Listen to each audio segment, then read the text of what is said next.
Assalamualaikum warahmatullahi wabarakatuh. Alhamdulillahi rabbil alamin. Wassalatu wassalamu ala sayyidil mursalin Sayyidina Muhammad wa ala alihi wa ashabihil mujahidin at-tahirin. Pemirsa, sebelumnya kita ucapkan istirja'. Inna lillahi wa inna ilaihi raji'un.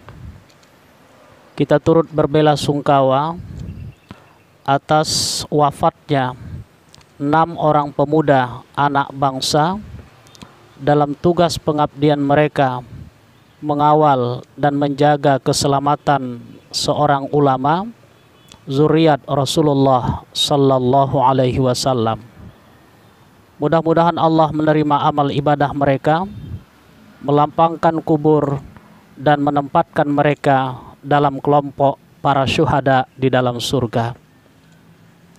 Allah berikan kesabaran dan ketabahan, rasa puas dan bahagia pada setiap anggota keluarga yang ditinggalkan. Amin. Ya Allah, ya Rabbal Alamin. Pemirsa,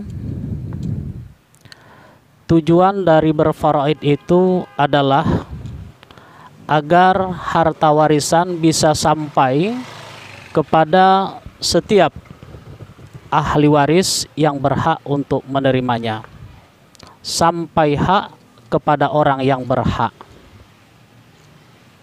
Pada kenyataannya, tidak jarang terjadi harta warisan itu tidak sampai kepada setiap orang yang berhak menerimanya. Contoh, ada seorang meninggal dunia, ia meninggalkan istri, anak, dan ibu kandungnya. Tapi kemudian semua harta yang ia tinggalkan itu dikuasai sepenuhnya oleh istri dan anak-anaknya tanpa memberikan sedikit pun kepada ibu kandung dari almarhum. Sesungguhnya ini kesalahan fatal, karena ibu kandung termasuk 1 dari 5 ahli waris yang wajib mendapatkan bagian dari harta warisan dan tidak ada bisa siapapun mendindingnya. Contoh yang lain, sepasang suami istri hidup berumah tangga selama 2 tahun, tapi tidak dikaruniai seorang anak pun. Lantas kemudian sang suami meninggal dunia. Maka seluruh harta peninggalan sang suami dikuasai sepenuhnya, diambil alih oleh saudara-saudara kandung suami tanpa memberikan bagian terhadap istri almarhum. Dengan alasan karena almarhum tidak punya anak bersama istrinya dan harta yang ada adalah harta almarhum sebelum ia menikah dengan istrinya. Ini juga kesalahan fatal, karena istri juga termasuk 1 dari 5 ahli waris yang wajib mendapatkan bagian dari harta warisan dan tidak ada yang bisa mendinding. Ada 5 ahli waris yang secara otomatis wajib mendapatkan bagian dari harta warisan itu. 5 ahli waris yang tidak bisa terdinding.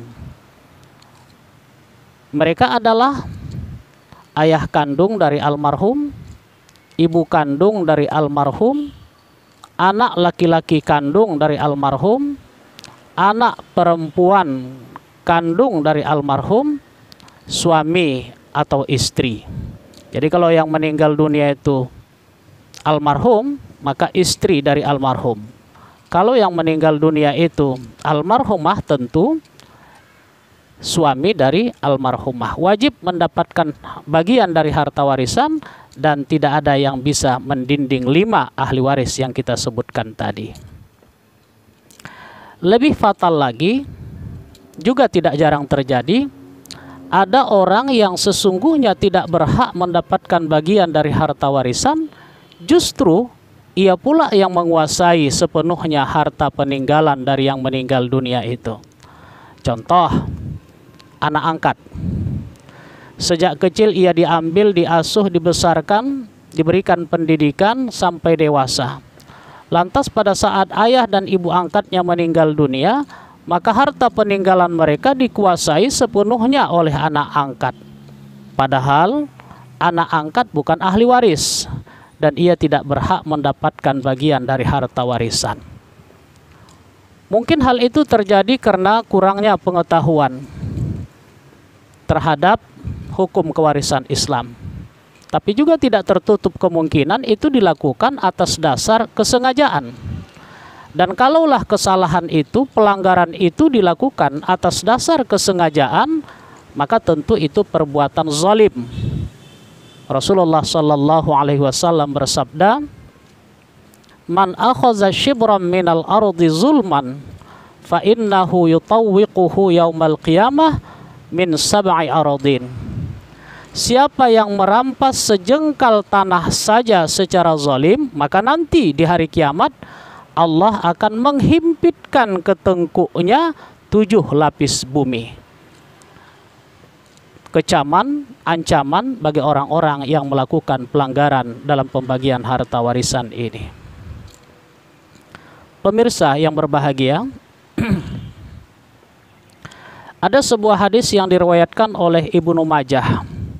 Di situ jelas pernyataan Rasulullah Shallallahu Alaihi Wasallam bahwa faraid ini suatu saat akan dilupakan, dan faraid itu adalah ilmu yang pertama dicabut dari umat.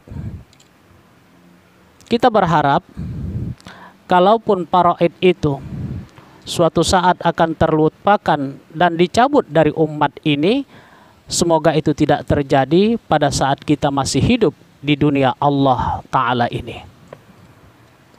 Dalam hadis lain Rasulullah mengatakan bahwa man ahya sunnati faqad ahabbani. Siapa yang menghidupkan sunnahku itulah orang yang mencintaiku. Dan siapa yang mencintaiku, wa man ahabbani kana ma'aya fil jannah. Dan siapa yang mencintaiku kelak akan menjadi temanku di surga nanti. Faraid atau hukum kewarisan ini adalah ketetapan Allah dan sunnah Rasulullah Sallallahu Alaihi Wasallam. Kita berupaya dengan segala keterbatasan yang kita punya, kelebihan dan kekurangan kita, paling tidak kita menekadkan di dalam hati, ya Allah, aku akan berusaha untuk mengamalkan faraid ini pada keluargaku dan akan kuwariskan pada zuriatku, anak cucuku, dan lidahku ini akan kujadikan sebagai penyampai hal ini kepada orang-orang yang ada di sekelilingku. Mudah-mudahan kita bermohon kepada Allah, itu pun cukuplah menjadi bagian dari upaya kita menghidupkan sunnah Rasulullah, dan tentu saja itu pertanda adanya rasa cinta di hati kita terhadap baginda Rasulullah Muhammad Sallallahu Alaihi Wasallam. Pemirsa yang berbahagia, demikian. Mudah-mudahan bermanfaat. Assalamualaikum warahmatullahi wabarakatuh.